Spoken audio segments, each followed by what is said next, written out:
they will put small nets inside the sack. That small nets will prevent the small species to pass through. After the activity, when they are coming to ashore, they take off all those nets. They are afraid that when they go to ashore, they will be arrested. They themselves, they knew that what they are doing is offense, or it's not the right thing they're supposed to do.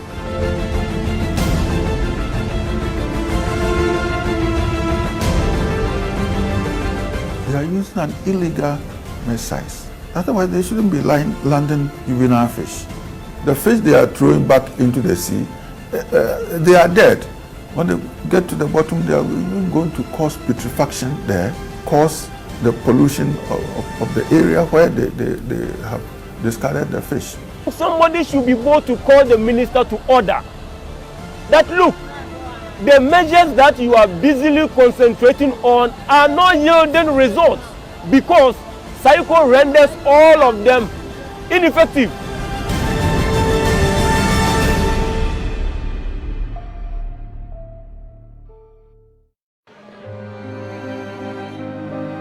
It's one of the most dangerous jobs in Ghana, and yet young men and women here are still drawn to the excitement and rewards that lure their fathers and grandfathers to this job. The effects of the transshipment has not only affected the fishermen along Ghana's coastal communities, but also the fishmongers here. Ifwachre laments vehemently the impact of the transshipment.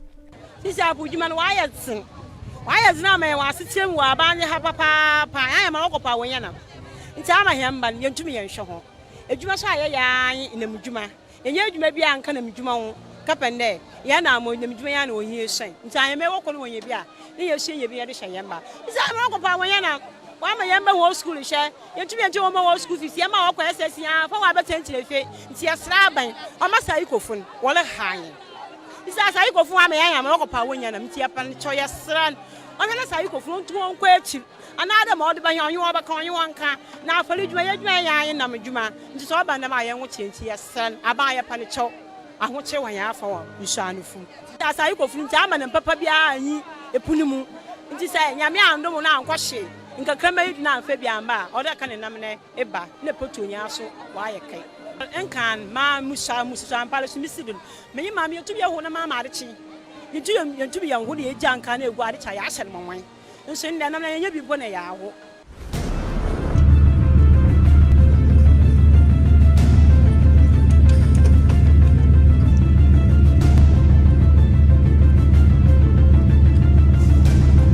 The cycle business, according to the Environmental Justice Foundation, an NGO that has its focus in fishing, dates back to the 1970s when the Japanese fishermen used the term saiti to describe the bad or rubbish fish that their trawlers discarded.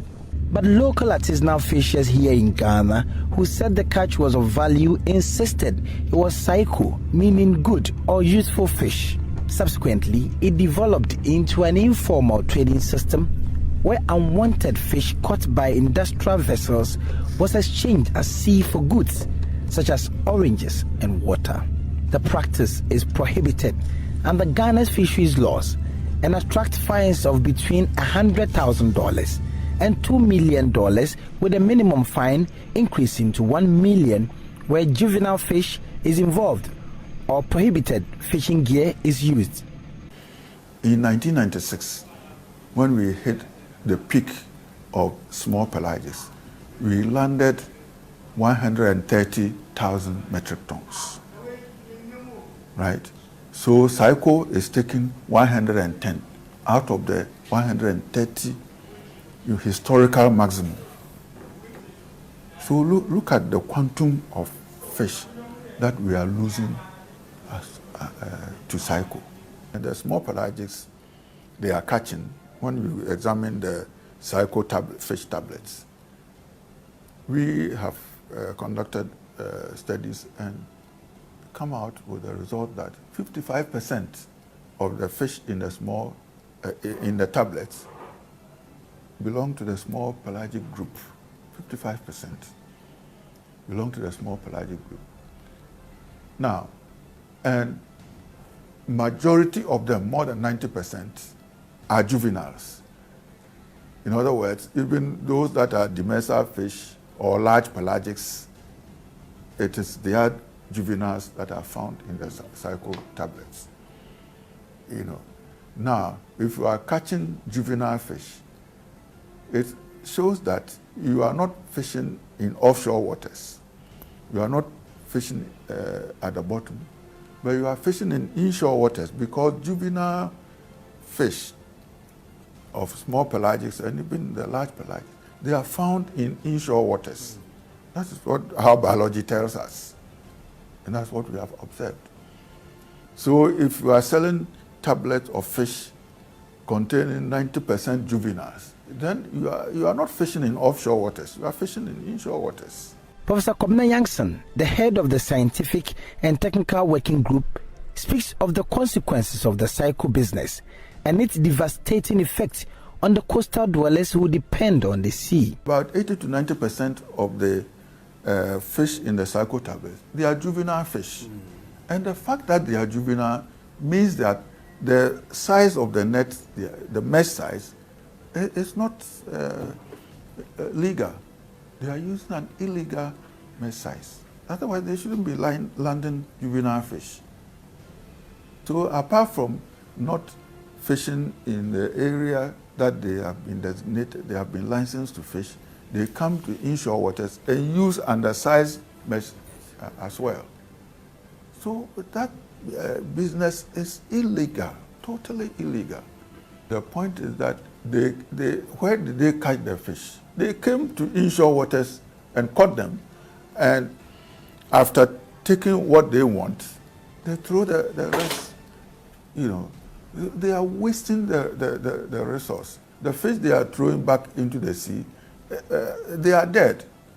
When they get to the bottom, they are even going to cause putrefaction there, and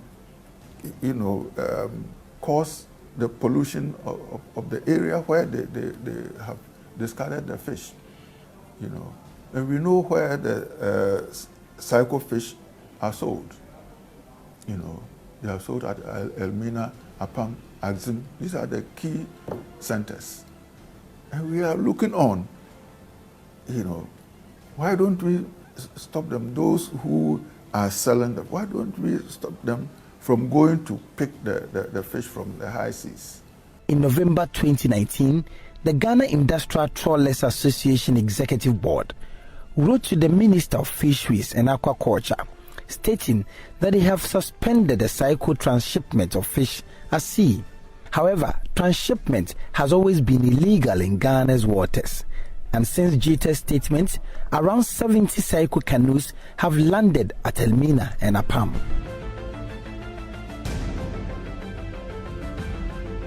But the chairman of the Scientific and Technical Working Group, Professor Kwadwo Nyarko, sees the announcement of the Ghana Industrial Trawlers to suspend illegal transshipments as laughable. Here's his reason. The transshipment is that cycle business is illegal. You say that you are suspending if we are doing armed robbery, how can you say we are suspending armed robbery?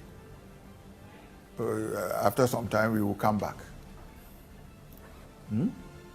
What you are doing is illegal. You say you are suspending it. It means after some time, you yourself, you are admitted that you are engaged in this illegal activity. You are suspending it and you will come back to it later. And we are happy. If we were a country that, exports a lot of fish, then it would have hurt us. Now, these trawlers, the fish that they catch, they are target fish, the demersal fish, they have value on international market. So if they continue with the cycle, I think the EU has already warned us. In recent times? Yes. And that is why the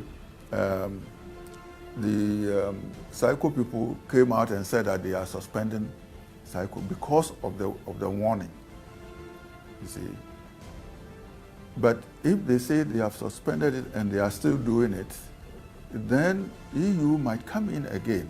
In May 2019, there was a call on the Ghana government to end cycle, saying it is one of the most destructive and illegal fishing practices clearly prohibited under the Fisheries Laws of Ghana, the 2002 Fisheries Act, Act 625, and the 2010 Fisheries Regulations, LI 1968. Regulation 33.2 of the LI 1968 specifically prohibits the transshipment of fish from a Ghanaian industrial vessel to a canoe. They noted that despite this, cycle is still actively practiced in the central and western regions of Ghana and is causing havoc to Ghana's fisheries. Indeed, a new study by Environmental Justice Foundation found that up to 44.5% of fish in individual cycle blocks is sardinella, species that should be caught by artisanal fishers, nearly all of which are juveniles. The Ghana government announced in the 2020 budget that stopping cycle is one of the most efficient measures the Ministry of Fisheries is pursuing to save the fishing industry from imminent collapse. So has the illegal practice of transshipment been suspended as indicated by the Ghana industrial trawlers? Has government done anything about this practice to save the fishing industry in Ghana from collapse? So I decided to go undercover a week after the announcement were made by the Ghana Industrial Trawlers Association to find out whether they have indeed stopped the practice. We are set on sail from Tema, heading to an unknown destination on the sea. This fishing vessel, in addition to the crew, has observers that the Fisheries Commission and the Ministry of Fisheries have put on board to report whatever they see while on board the vessels. We have traveled for 12 days on this vessel. This vessel and its crew use some of the unapproved nets. The net is being dragged from the sea and small pelagic is being caught and hauled into this vessel. The catch of the fishermen is divided into three. The desired catch that they keep, that is the target fish. The ones they sometimes freeze and later meet the fishermen at Apam, Elmina and other parts of the central region and sell to them, that is the bycatch. And that's what is sold to the fishermen as cycle. And about 60% of their catch they throw back into the sea. These fishes are dead. They were caught with small nets that they were prohibited from using.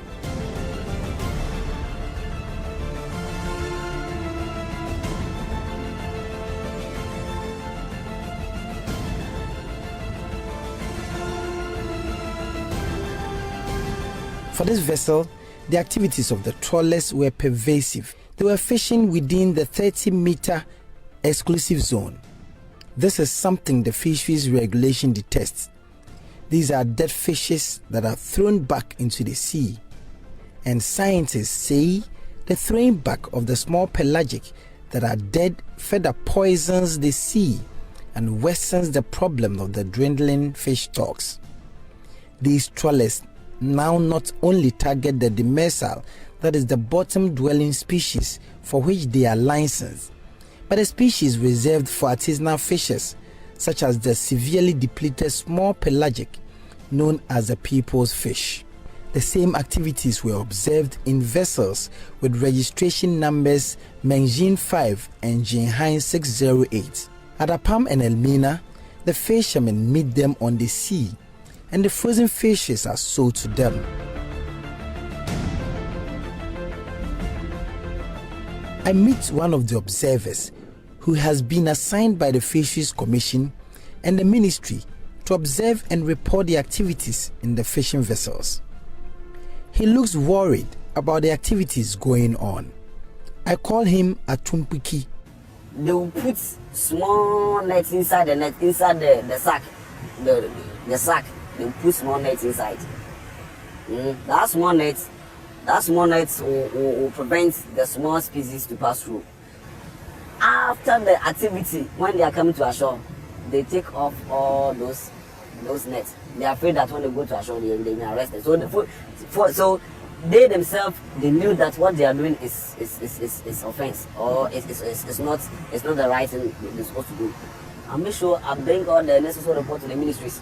So if I bring the report to the ministry and the next day or the next month I see the person on TikTok again, so I feel bad, because I think the person must be arrested, or the person must be prosecuted, because he has done unlawful thing, or has done unlawful activity on TikTok. So I'll go and TikTok not less than 40 days, 30 days, and those stuff. I'll go and bring reports, and the ministry will sit on that, or that one I can't tell. If they take money, I can't tell, because the person will be arrested, or you can see that this report is there. When I bring the party, this person will be arrested. Within 3 days, you see the person is going again. Really? So you ask yourself, so why? Is it that I'm doing the work, or I'm not doing the work? Because they said anytime the vessel do any illegal activity, that vessel must be hold on responsibility. And you can see that anytime we bring the report, the next day you see the vessel going again. So the question is, what are the useful of our reports bringing to the office? More than 90% of Ghana's industrial trawl fleet is linked to Chinese owners who depend on Ghanaian front companies to bypass national laws forbidding their operation, according to the Environmental Justice Foundation. In 2017, 76 industrial trawlers caught the same amount of fish as 12,000 artisanal canoes, according to the Environmental Justice Foundation. In addition to licensed catches, the trawlers used illegal nets to catch fish closer to the coasts that are normally reserved for artisanal fishers. They transship this catch at night onto specially made cycle canoes, a single one of which can land as much as 450 artisanal canoes, the report's authors estimated. So I came back to the Ghana Industrial Trawlers Association, the organization that has told the entire country they had suspended the cycle business. The association's president, Oyeman Ofori-Nim, says for him, he does not see anything wrong with their business. I don't see any IUU in transshipment. In fact, transshipment is an integral part of the law. There's nothing illegal about transshipment. What I need to correct is transshipment is an arrangement where cargo, if you like, fishes are transferred from one vessel onto another vessel at high seas. Legal, perfectly legal, there's nothing wrong with that. If you're talking about what people call cycle, it's different. But even if you look at the arrangement that exists and the current circumstances, there's nothing legal about that. IUU basically is what? Illegality, where your vessel is not licensed and all the illegal stuff. Every trawler that does transshipment has a lawful or legal license. There's an arrangement which is what the B portion of the law talks about. Nobody has addressed his mind to, but it talks about any other arrangement that Fisheries Commission may put in place in advance. I'm surprised nobody wants to address his mind to. It is a decision that we've taken in the interest of the country, foremost fishing industry. And I don't want to go into the legalities because I still maintain that there's nothing illegal about a cycle. And if you, in this case, you are using cycle to refer to transshipment at sea, I still maintain that there's nothing illegal about it. The cycle trade took around 100,000 tons of fish in 2017 alone, worth over $50 million when sold at the London site. And even if government implements all the necessary management measures, such as the closed season and a reduction in the number of trawlers and canoes, cycle will still destroy Ghana's fisheries if it is allowed to continue. You know, our exclusive economic zone cannot hold, you know, now there are about 76 trawlers. They cannot sustain the 76 trawlers. In fact, anything by my estimation, anything beyond 40, you know, trawlers will be too much. And they themselves will not make the profit if they are to confine their activities to catching the demersal fish. The 76 trawlers that we have now, they are too many. And that is why, in order to make their business economical, they are targeting fish they are not supposed to catch. They are fishing in areas they are not supposed to fish. So the authorities should not license them to fish at all. So all these illegal fishing activities, including cycle, should cease, so that when we do the close season, the benefits will show. If we continue like this, we don't do anything, definitely we will lose everything. And reviving, the stocks will be very difficult. But these are lessons we have learned from other places. So we shouldn't allow the stocks to collapse when we don't see any of the small pelagic before we start saying that now let us do the right thing. It might not be possible. So why don't we eliminate cycle and get the 110,000 metric tons? And we stop the dynamiting and light fishing and so on. We will hit the 130 that we had, 130,000 metric tons that we had in 1996. The European Union in October 2019 urged the government of Ghana to put in place robust and transparent measures to end the menace of illegal transshipment at sea. The intervention ambassador of the European Union delegation to Ghana, Diana Akwansia, says had become ideal to end the highly damaging practice and other forms of illegal fishing, as it was fast depleting Ghana's marine resources and threatening human existence. Cycle is illegal and it is damaging the long-term livelihood of the local fishermen as well as the marine biodiversity in Ghana. In other words, if we continue with this kind of practice, in a few years the sea in front of Ghana will be empty, the ocean will be depleted. So we consider cycle a very, very harmful practice, and in any event it is illegal according to the Ghanaian laws. So we think cycle should be stopped. Ghana has a solid, robust legal framework on fisheries. So the laws of Ghana are already prohibiting cycle. Ghana has the right regulatory framework. They have an action plan to fight against illegal fishing, the famous IUU. They have all the measures in place for the cycle to end. It's a question of enforcing the law. So if there is the will, the political will to enforce the law, to let the enforcement units do their work, to let the fishery commissions do their work without interferences, the cycle practice can be stopped in a relatively quick way. Ghana has effective sanctions in place, so if they apply the sanctions, if they give fines to these people, if they revoke the licenses to the many times offenders, if they take the boats away, the cycle will end because it will become too costly for these trawlers to take further. Diana Akwansia hopes the Ghanaian government will play its part to avert a possible ban by the European Union after the country was shown a yellow card sometime in 2015. She wants government to demonstrate enough political will to ensure its fisheries laws were followed to the letter.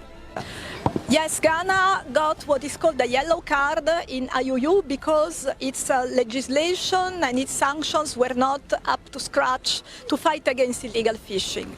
Then the European Union started a dialogue with them, and in 2015 the yellow card was lifted. Since then, Ghana and the European Union have set up a IUU working group that meets periodically and discusses the continuous challenges or shortcomings in the Ghanaian practice to fight illegal fishing. Now, I won't hide that we are concerned for some of the practices, that some challenges are still there.